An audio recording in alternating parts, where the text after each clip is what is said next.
नन्नी मिलके दिए थे। नायडू, नरेंद्र और नीतीश, नन्नी तीनों थे। नेशन वन इलेक्शन अगर हो गया तो आप समझिए 800 रुपए में आटा आप खाएंगे। जनता भी नजर रखिए, जूता भी तैयार रखिए। उन लोगों को जूते से मारा जाएगा जो जनता का बहुमत का मिसयूज करेंगे, ये मैं बता। रोजगार की बात करी जाए तो हमारा कोई ऐसा कोई बिजनेस नहीं, लेकिन समाजवादी पार्टी में रोजगार बढ़ा था। Sir, one nation one election bill pass हो गया है, 269 वोटें मिली हैं उनके पक्ष में। अरे तो उनके जितने यार नन्नी मिलके दिए थे। नायडू, नरेंद्र और नीतीश, नन्नी तीनों थे। नन्नी ने जो सरकार बनाई उतने लोगों ने किया, बाकी तो अपोजिशन ने किया है, उसका विरोध ही किया है। और अभी राज्यसभा में पास तो कराओ तब तो कंप्लीट होगा। अभी तो लोकसभा में पास हुआ, राज्यसभा में तो पास हुआ नहीं है। और राज्यसभा में अभी इनकी बहुमत नहीं है, अगर विपक्षी टूट जाएंगे तो इनका पास हो जाएगा। अरे वो तो विपक्ष वाले कह रहे थे लोकसभा में ही नहीं पास करवा पाएंगे, वहाँ से तो करके दिखा दिए, वहाँ भी करवा देंगे। कहाँ पर? लोकसभा में करवा दिए जैसे वैसे ही राज्यसभा में भी। अब अखिलेश यादव कल अमित शाह से मिले हैं, हो सकता है उन्होंने उसकी मदद की हो। या राज्यसभा में उन्हें मदद करने की कुछ की हो। तो हमको कहीं लगता है कि कल अखिलेश यादव जी सपा के राष्ट्रीय अध्यक्ष मिले हैं अमित शाह से, और हमको लगता है कुछ इस तरीके की बात हुई है कि नरेंद्र मोदी जी को अब जो है राष्ट्रपति बनाया जाएगा और अमित शाह जी वो रहेंगे, प्रधानमंत्री रहेंगे, केंद्र का नेतृत्व संभालेंगे। बात तो यहीं पे फंस जाती है ना, अगर अमित शाह प्रधानमंत्री बनेंगे तो योगी जी फिर क्या करेंगे? उनको मुख्यमंत्री रखेंगे क्या? योगी जी भारतीय जनता पार्टी के सदस्य ही नहीं है यार। नहीं है 2014 में निकाल दिए गए थे वो। अभी तो अच्छा खासा चेहरा है। 2014 में निकाल दिए थे और माननीय नेता मुलायम सिंह यादव जी और नृपेंद्र मिश्रा जी ने उनको मिल करके मुख्यमंत्री बनाया था उत्तर प्रदेश में। भारतीय जनता पार्टी के नेताओं को दरकिनार करते हुए उसी का बदला लेने अब अखिलेश जी के लिए गले की हड्डी हो गई है। 10 साल अब उनको मुख्यमंत्री रहना नहीं तो उन्हें भी मुख्यमंत्री बनना है, तो इसलिए अमित शाह से उन्होंने साठगांठ कर ली। आपने कहा है कि अखिलेश यादव अमित शाह से मिले, ऐसा तो नहीं ये दोनों लोग मिल करके योगी जी को गद्दी से हटा दें?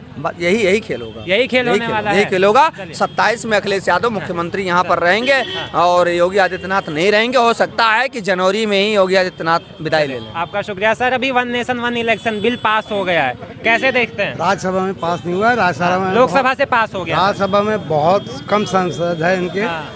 छाछड़ है, वो देखना पड़ेगा कौन जाता है। आम जनता देख रही है क्योंकि आम जनता ने इनको हराया है।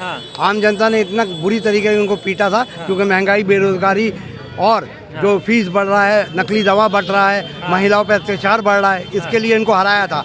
और वो हराने के बाद वन नेशन वन इलेक्शन अगर हो गया तो आप समझिए 800 रुपए में आटा आप खाएंगे। 5 साल इनके पास होगी तानाशाही करने के लिए। अभी 1 साल में इतना तानाशाही करते हैं, जब 5 साल मिल जाएगा तो क्या हाल होगा?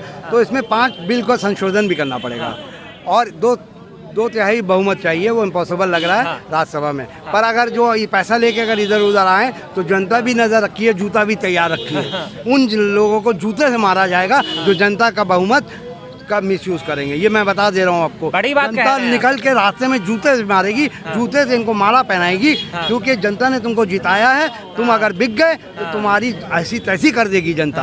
तुमको एक हराया गया बीजेपी को, इसीलिए हराया गया कि बीजेपी मनमानी ना कर पाए। अगर तुम बिक गए, अपोजिशन वाले चाहे वो कांग्रेस को हो चाहे सपा के हो, किसी भी, ये जनता नज़र बढ़ाई हुई हम लोग देख रहे हैं क्योंकि इसमें 5 बिल संविधान का 5 संशोधन करना पड़ेगा और इस संशोधन से हमारा संविधान और कमज़ोर हो जाएगा। तो ये नहीं होना चाहिए।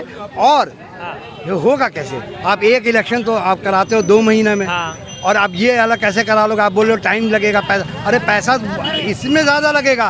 कितना ईवीएम खरीदना पड़ेगा? आपके पास लेबर फोर्स कितना है? सरकारी संस्थाएं 2% है।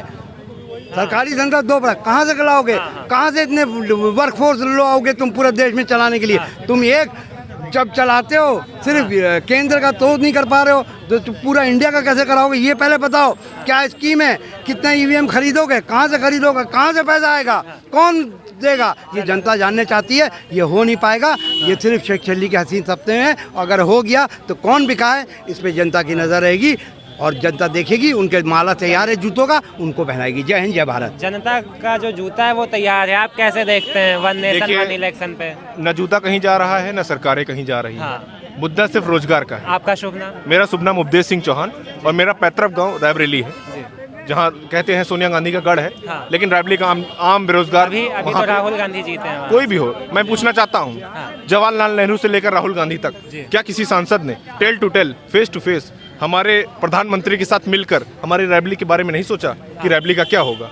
आज सरकारें आती हैं और सरकारें जाती हैं, दो सरकार के बीच में पिस जाती है क्या? बस रायबरेली। मैं लखनऊ में बैठा हूँ, राजधानी में बैठा हूँ, ये बात रायबरेली की इसलिए कर रहा हूँ क्योंकि अगर बात जब रोजगार की आती है तो रायबरेली का ही हुआ। ऐसे बहुत से शहर हैं जिनसे बात की जाकर लखनऊ के से जुड़े हुए जितने उन्नाव हैं, तमाम शहर हैं, आज लखनऊ की आबादी क्यों बढ़ती जा रही है? उसका मुद्दा है रोजगारी। अगर क्या लखनऊ क्या उत्तर प्रदेश का हर जिला नहीं बन सकता? मैं यही पूछना चाहता हूँ। मैंने पिछले बार 4 PM नेटवर्क में भी इंटरव्यू में के थ्रू यही बोला था, यही चर्चा चल रही थी कि जब तक ये रोजगारी नहीं हटेगी तब तक सरकारें समाजवादी पार्टी को हो, बहुजन समाज पार्टी की हो या किसी भी अन्य दल की हो, मुद्दा बनता रहेगा, नेताएं लड़ते रहेंगे, लेकिन पिसेगी तो सिर्फ या तो युवा या आम जनता जो बहुमत अपना देकर उनको सदन पहुंचाती है। कोई भी बिल पास हो, इससे रोजगार पे अगर कोई निजाम मिल रहा है तो बिल सही है, नहीं तो कोई मतलब नहीं। बात आपने बहुत अच्छी कही है यहाँ पर, लेकिन अगर हम रोजगार की बात करते हैं तो किसकी सरकार आपको अच्छी लगी अभी तक यूपी में?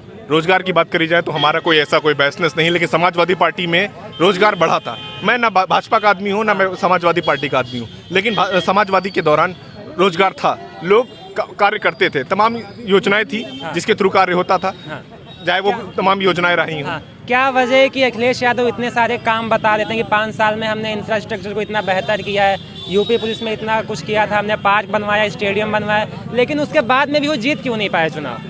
जीत इसलिए नहीं पाए क्योंकि परिवर्तन संसार का नियम है। कोई भी किसी भी मुलायम सिंह यादव रहे हो या फिर कोई फलाना रहा हो, किसी की बाप की बपौती नहीं है राजनीति। राजनीति में परिवर्तन अनिवार्य है, चाहे वो आप माननीय नरेंद्र मोदी जी को ले लीजिए, 50-60 साल कांग्रेस ने राज किया, आज परिवर्तन है तो आज बीजेपी का दौर चल रहा है, तो परिवर्तन सेम उत्तर प्रदेश भी चाहता था। उत्तर प्रदेश भी बहुजन समाज पार्टी से, समाजवादी पार्टी से और अन्य दलों से आगाकर अपने भाजपा की तरफ मूव किया है। ये भी एक टाइम रहेगा, योगी जी का भी एक टाइम पीरियड रहेगा। मैं योगी जी की कार्यशैली की बात नहीं कर रहा हूँ, मैं भाजपा की कार्यशैली की बात कर रहा हूँ। अगर भाजपा इसी तरह कार्य करती रही, चाहे अच्छा करेगी चाहे बुरा करेगी, वो आने वाले टाइम पीरियड पे डिपेंड करेगा कि अपना टाइम पीरियड बढ़ा पाती कि नहीं, क्योंकि 27 में जनता जवाब दे देगी। 27 में जनता जवाब दे रही, कहीं विपक्ष की ओर इशारा तो नहीं कर रहे हैं विपक्ष की ओर परिवर्तन होने वाला? ये विपक्ष की ओर इशारा नहीं, अगर सरकार के पास अभी भी 2 साल हैं, 2025 लगने वाला है, 2 साल में कोई ऐसे कार्य सिवाय राम मंदिर और मस्जिद को छोड़कर ऐसे कोई कार्य, ठोस कार्य जिससे आम युवा